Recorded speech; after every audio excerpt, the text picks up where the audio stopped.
जय गुरु जी, शुक्राना गुरु जी। तो मैं गुरु जी की बेटी अपना शुक्राना सत्संग शेयर करने लगी हूँ। सबसे पहले गुरु जी की पावर पे मंत्र जाप से शुरू करूँगी। ओम नमः शिवाय, शिव जी सदा सहाय। ओम नमः शिवाय, गुरु जी सदा सहाय। ओम नमः शिवाय, शिव जी सदा सहाय। ओम नमः शिवाय, गुरु जी सदा सहाय। संगत जी, गुरु जी महाराज जी की शुक्राना सत्संग तो बेअंत है। वो हमें पता नहीं कितने बड़े बड़े कष्टों से हमारी रक्षा करते हैं और हमको पता भी नहीं चलने देते कि कितने बड़े बड़े कष्ट जो हमारे ऊपर आए हैं, है ना। वो हमको एहसास तक भी नहीं होने देते कि तेरे ऊपर इतना बड़ा कष्ट आया सी।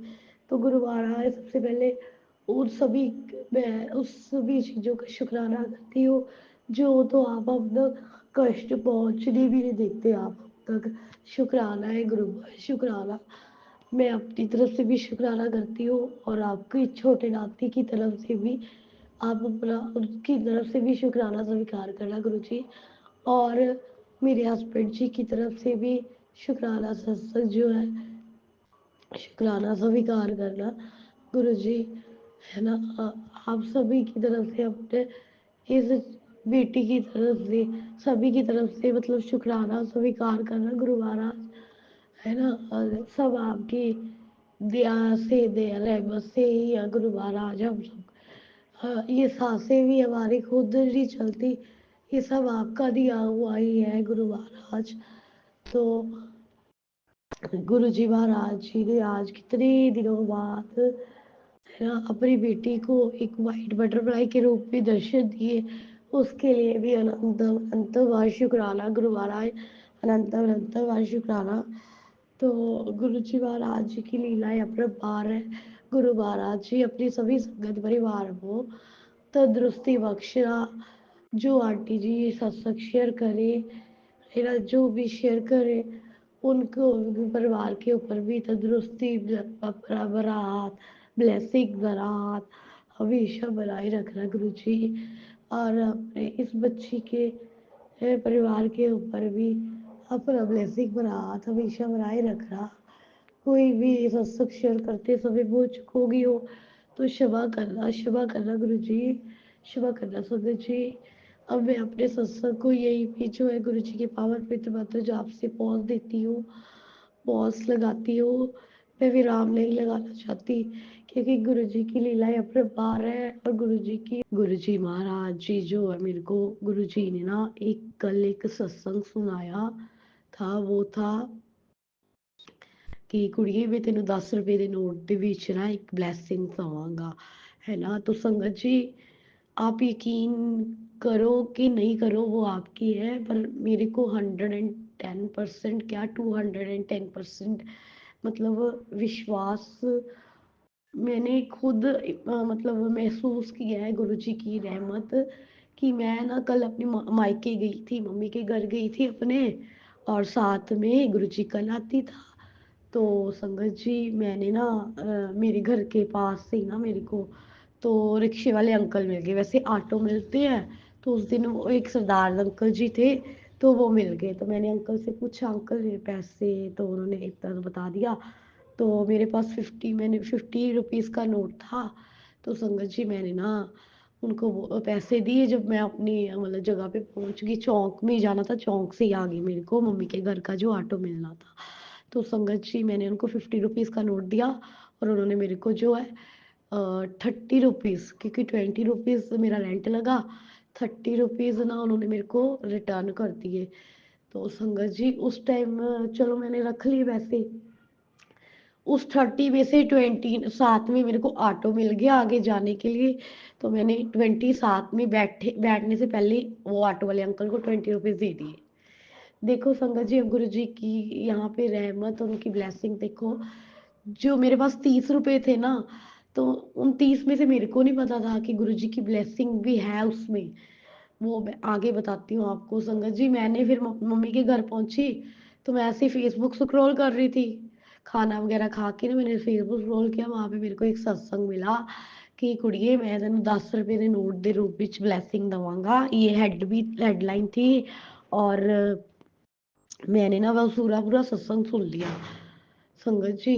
पूरा सत्संग सुना तो उसमें उन्होंने यही बताया था कि रिक्शे वाले अंकल ने के रूप में उन्होंने एक 10 रुपए का नोट, आई थिंक उनके पास 40 रुपीज थे और उन्होंने 10 वापिस करने थे, तो 10 रुपए वापिस किए।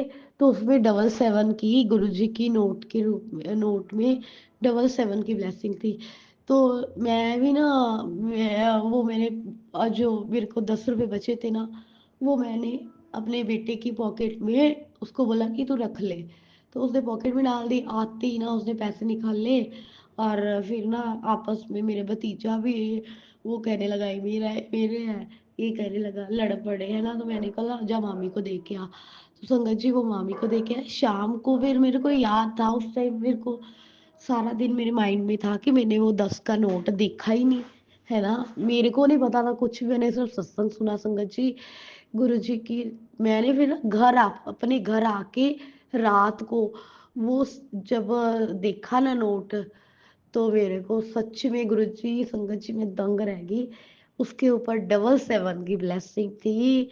मतलब मेरे को तो विश्वास ही नहीं हो रहा था, मतलब ऐसे भी हो सकता है, ये तो गुरु जी की लीला है, गुरु जी की अपरंपार लीला है। ये जो चमत्कार है, ये जो ब्लेसिंग है उनकी, वो गुरु जी ही कर सकते हैं, क्योंकि वो महाशिव है। वो साफ बोल, वो कितनी बार मेरे को बता भी चुके कि कुड़ी मैं तेरे घर दे मंदिर ਦੇ ਵਿੱਚ साक्षात विराजमान है गुरु जी महाराज ज्योत रूप में। अपनी इस बेटी को, इस नालायक बेटी को मैं बोलूंगी, क्योंकि मैं कई बार क्या मोस्ट प्रॉब्लम है, गुरु जी की आज्ञा का पालन ही नहीं करती। बट फिर भी वो कहते हैं कि मैं, ਤੁਸੀਂ ਮੇਰਾ ਹੱਥ ਛੱਡ ਸਕਦੇ ਹੋ ਪਰ ਮੈਂ ਤੁਹਾਡਾ ਹੱਥ ਕਦੇ ਨਹੀਂ ਛੱਡਾਂਗਾ। ਜੇ ਮੈਂ ਤੁਹਾਡਾ ਹੱਥ ਇੱਕ ਵਾਰੀ ਫੜ ਲਿਆ ਤੇ ਮੈਂ ਹੱਥ ਤੁਹਾਡਾ ਕਦੇ ਨਹੀਂ ਛੱਡਣਾ। ਇਸ ਲਈ ਅਨੰਤਮ ਅਨੰਤਮ शुक्राना शुक्राना शुक्राना गुरु महाराज। और संगत जी, ये गुरु जी की लीलाएं हैं, चमत्कार है। तो शुक्राना है गुरुपा आपकी बहुत। हाँ, गुरु जी ने उस सत्संग में भी सुनाया था आंटी के थ्रू कि वो जो 10 का नोट है ना, वो तो अपने पर्स में रखी, बरकतें पहन गया। तो उसके लिए भी अनंतम अनंतम वार शुक्राना गुरुपा, शुक्राना शुक्राना। मेरे को फीवर था कितने दिनों से, आपको पता है संगत जी, वायरल बहुत है। तो गुरु जी महाराज जी कहते कि तू शुक्राना करी जा, तेरे गले की आवाज आप ही सही हो जानी है। शुक्राना गुरुपा, शुक्राना। मैं इतनी गलतियां करने के बावजूद भी, आज की डेट में कोई भी इंसान किसी को ना, मतलब इतनी गलतियां करने के बावजूद भी छोड़ देता है। बट एक वो भगवान है ना, हमारे गुरु है, हमारे पापा है ना, जो वो हमको इतनी, मैं गलतियां करती हुई ना, तब भी वो मेरी बाजू नहीं छोड़ते। इतना उनका एक, सभी बेटियों के लिए इतना ही प्यार है, ये नहीं कि मेरे लिए, वो सभी अपनी बच्चियों के साथ बहुत प्यार करते हैं। ऐसा एहसास दिलाते कि, मतलब वो ये भी मैसेज भी आते गुरु जी की भी, तेरा इत्थे मेरे तो अलावा कोई भी जो है अपना नहीं है। तो ये तो बिल्कुल सच है। ਲੱਖ ਮੈਂ ਕਹਿੰਨੀ ਆ ਸੰਗਤ ਜੀ, ਕੋਈ ਵੀ ਕਿੰਨਾ ਵੀ ਕਲੋਜ਼ ਰਿਸ਼ਤਾ ਕਿਉਂ ਨਾ ਹੋਵੇ ਨਾ, ਕਲੋਜ਼ ਰਿਸ਼ਤਾ ਕੋਈ ਤੁਹਾਡੇ ਲਈ ਥੋੜੀ ਦੇਰ ਲਈ ਕਰ ਸਕਦਾ, ਜੇ ਕੋਲ ਪੂਰੇ ਜਨਮਾਂ ਦੇ, ਕਿੰਨੇ ਜਨਮਾਂ ਦੇ ਚ ਰਿਸ਼ਤਾ ਨਿਭਾ ਰਹੇ ਹੋ ਸਾਡੇ ਗੁਰੂ ਭਾਈ ਨੇ। ਤੇ ਮੈਂ ਜਿੰਨਾ ਸ਼ੁਕਰਾਨਾ ਕਰਾਂ ਆਪਣੇ ਗੁਰੂ ਜੀ ਦਾ ਓਨਾ ਘੱਟ ਆ। ਲਵ ਯੂ ਆ ਗੁਰੂ ਬਾ, ਲਵ ਯੂ।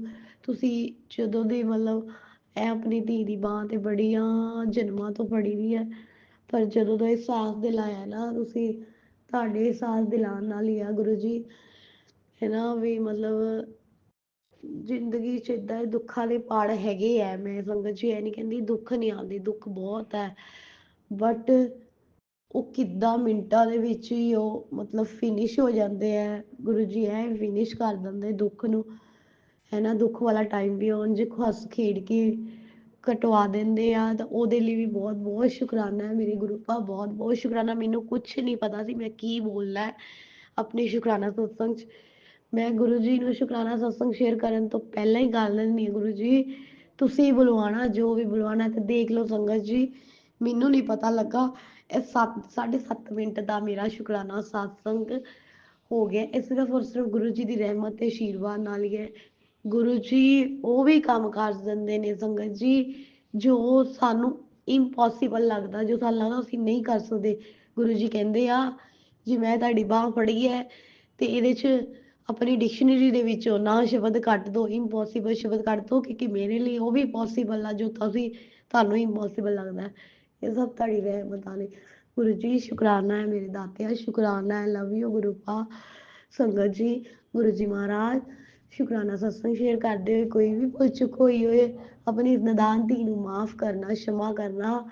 ਔਰ ਜੋ ਵੀ ਸ਼ੁਕਰਾਨਾ ਸਤਸੰਗ ਸ਼ੇਅਰ ਕਰਨ, ਉਹਨਾਂ ਤੇ ਵੀ ਆਪਣੇ ਸਾਰੇ ਸੰਗਤ ਪਰਿਵਾਰ ਤੇ ਆਪਣਾ ਬਲੈਸਿੰਗ ਭਰਿਆ ਹੱਥ ਹਮੇਸ਼ਾ ਬਣਾਏ ਰੱਖਣਾ ਗੁਰੂ ਮਹਾਰਾਜ ਜੀ, ਹਮੇਸ਼ਾ ਬਣਾਏ ਰੱਖਣਾ। ਤੇ ਮੈਂ ਆਪਣੇ ਸ਼ੁਕਰਾਨਾ ਸਤਸੰਗ ਨੂੰ ਜਿਹੜੀ ਹੈ ਇੱਥੇ ਹੀ ਪੌਜ਼ ਕਰਦੀ ਹਾਂ ਗੁਰੂ ਜੀ ਦੇ ਪਾਵਨ ਪਿਤ ਮੰਤਰ ਜਾਪ ਨਾਲ। ਓਮ ਨਮः शिवाय, शिव जी सदा सहाय। ओम नमः शिवाय, गुरु जी सदा सहाय।